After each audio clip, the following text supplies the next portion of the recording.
Your program is not the problem, guys. You are.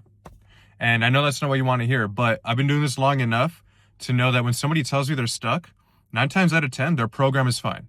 So I'm going to tell you what's actually going on. I'm talking to the person that's been on the same program for, say, 3 to 4 months, and really no results are coming out of it, and you're already thinking about moving on to the next program. But before you spend money on a new program, when's the last time you did an audit on your life? In the military, nobody blamed the morning PTs for them failing the tests if they did fail the tests, because everybody was going through those morning PTs and we're still, most people are able to pass.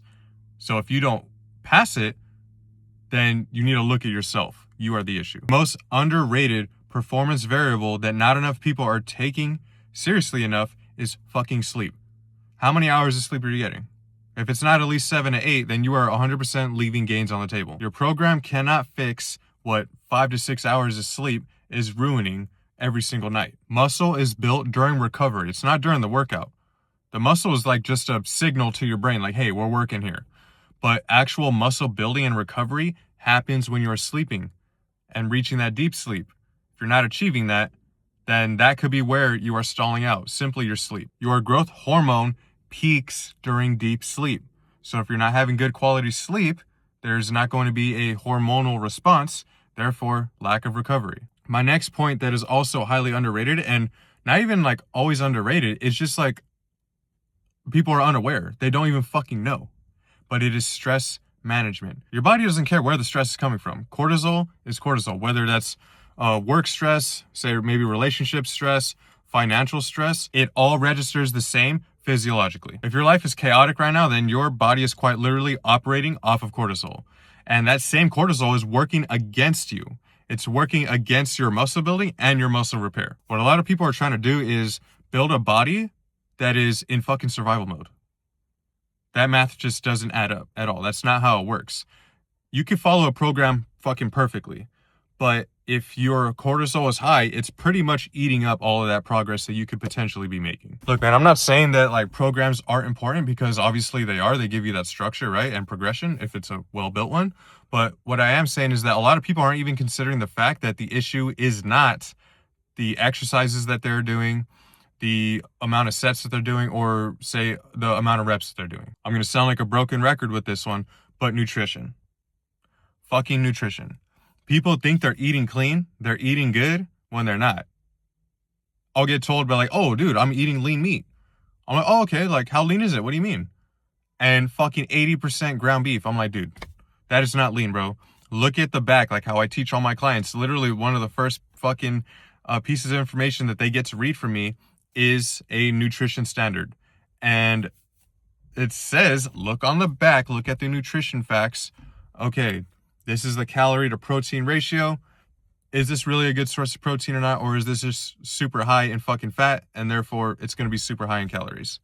People think they're eating clean, but they're fucking not. Or maybe they are eating clean and like organic foods, but they're eating too much of it, right? So is your nutrition really on lock? A lot of people don't have that part on lock. They don't have that precision with their nutrition. Are you hitting your protein every single day, or are you just hitting it on good days?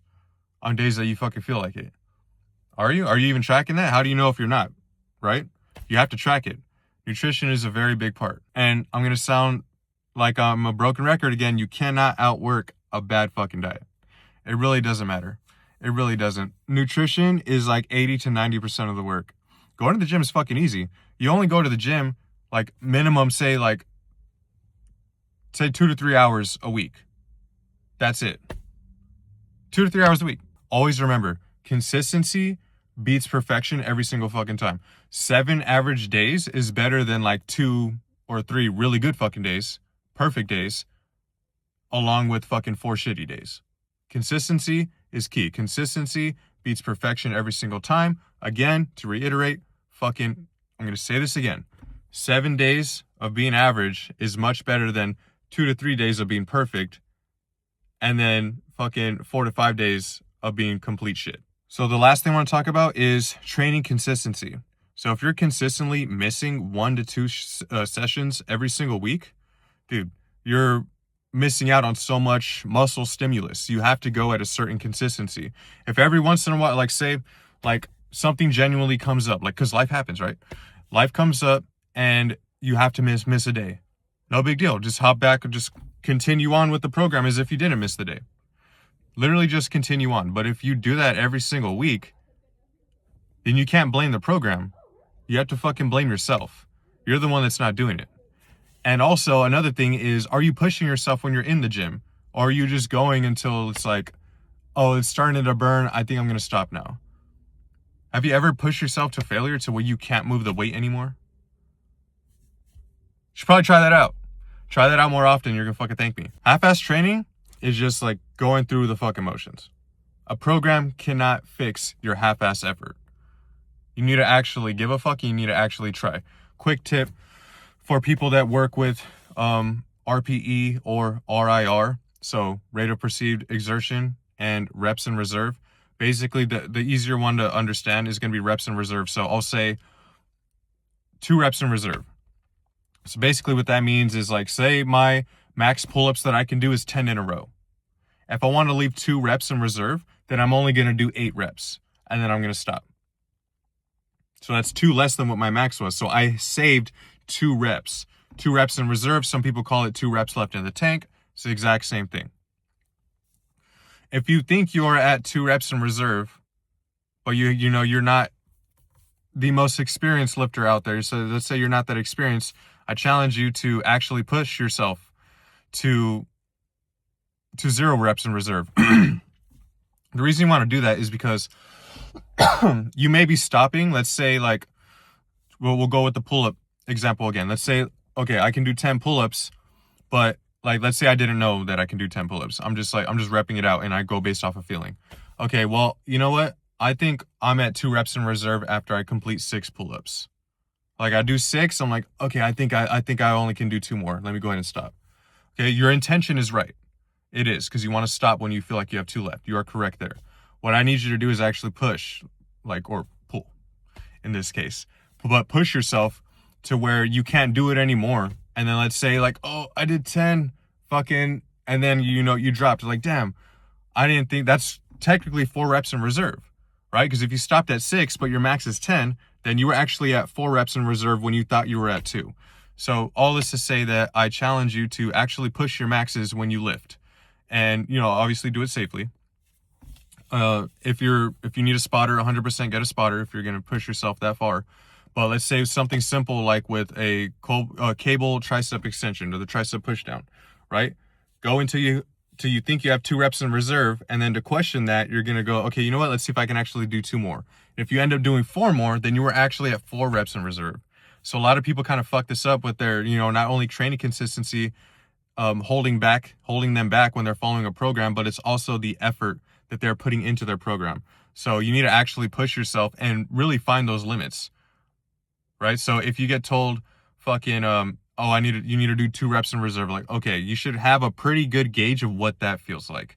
And if it's a familiar lift, then you might even know the amount of weight that you need to do and probably what rep you're going to hit, what number you're going to hit before you're like, okay, yeah, I'm about 2 reps in reserve there. But I can even talk about this more about energy for the day, right? Because some days we get more sleep, some days we get less. Some days we had the opportunity to feel properly, some days we weren't as prepared.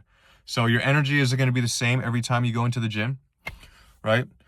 So what you could do with that is just, you know, keep the 2 reps in reserve in mind. And if you feel that similar fatigue point before, like, you know, like a number that you have hit before, let's say like you hit 6 and it actually did feel like 2 reps in reserve when normally your 2 reps in reserve is at 8, just stop there at 6. Because it's the same, like I was saying, like, you're not going to have the same amount of fucking energy, but it is the same amount of energy exertion just because you're just lower energy. So it's actually taking you more effort to do it. And, you know, you don't want to push yourself to failure every single time, especially when you have low energy like that. Your body's already like under some stress. You don't want to stress it out to an unreasonable amount to where you are not recovering from shit. Before you touch your program again, run this audit on yourself and ask yourself these 4 questions. Number 1, am I getting 7 to 8 hours of sleep a night consistently? Number 2, stress. Okay, ask yourself, am I running off of cortisol right now? Cortisol fumes. Or is my life more manageable and it's actually not as stressful right now? Number 3, nutrition. Ask yourself, am I actually eating enough protein every single day? Yes, including the weekends, right? So even if you are doing it every single day, including on the weekends, but you're also drinking and binge eating a bunch of other shit, that's also going to be holding you back. So do an audit on yourself and reflect on those moments. The nutrition one is the hardest one, man. And number 4 is going to be effort. Ask yourself, am I missing too many days in the gym? Right? And when you are missing days, is it like an actual excuse or are you just being a fucking pussy? And also ask yourself, am I putting out as much effort or do I stop when I start to sweat or I stop when it starts getting difficult? Do I bitch out when I actually have to challenge myself? Like, genuinely ask yourself that. Even if one of those is off, that's your fucking plateau. Fix that. Your program, it's going to be there. It's still going to be there. It's waiting for you. It just needs you to fucking lock in. If you watched this whole video, I appreciate you. Drop a comment and let me know which of those 4 things is potentially causing you to plateau. I genuinely want to know. I'll catch you in the next video.